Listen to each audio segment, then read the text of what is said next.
بڑی ہوئی آنت اپنی اصلی حالت پر آ جاتی ہے اور دوبارہ یہ بیماری مرض پیدا نہیں ہوگی۔ چھوٹا سا نسخہ ہے، نو نیڈ آف آپریشن۔ ہزاروں لاکھوں روپیہ لگائیں گے لیکن میرا آپ یہ نسخہ استعمال کریں، لوگوں کو بتائیں، شیئر کر دیں، لائک کریں تو کتنا فائدہ ہوگا۔ جو بھی میری یہ آواز سنے گا یا جس کو آپ میری آواز سنائیں گے، آپ بھی اس میں حصے دار ہوں گے ثواب کے۔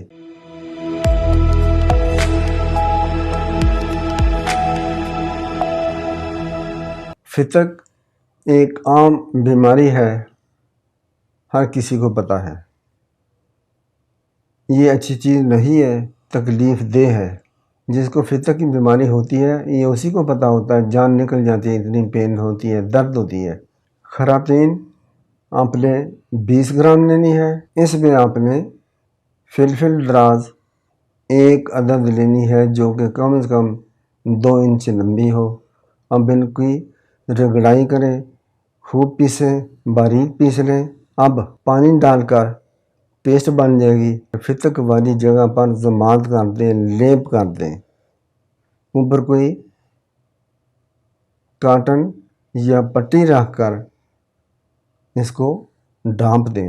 اس طرح 2-4 گھنٹے رہنے دیں اور بڑی ہوئی آنت اپنی اصلی حالت پر آ جاتی ہے اور دوبارہ یہ بیماری مرض پیدا نہیں ہوگی۔ چھوٹا سا نسخہ ہے، نو نیڈ آف آپریشن۔ ہزاروں لاکھوں روپیہ لگائیں گے لیکن میرا آپ یہ نسخہ استعمال کریں، لوگوں کو بتائیں، شیئر کر دیں، لائک کریں تو کتنا فائدہ ہوگا۔ جو بھی میری یہ آواز سنے گا یا جس کو آپ میری آواز سنائیں گے، آپ بھی اس میں حصے دار ہوں گے ثواب کے۔ یہ میں چھوٹے چھوٹے نسخہ جات بتاتا رہتا ہوں۔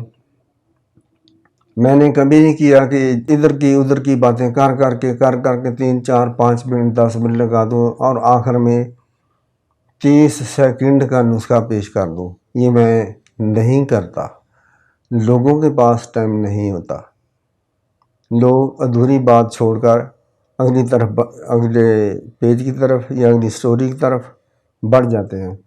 اس لیے میں لوگوں کا ٹائم بچاتا ہوں، لوگوں کے پیسے بچاتا ہوں، چھوٹے نسخہ جات مجرب، اچھے، مؤثر، شافی بتاتا رہتا ہوں۔ اللہ کریم صاحب کو شفا دے، رحم کرے۔ السلام علیکم۔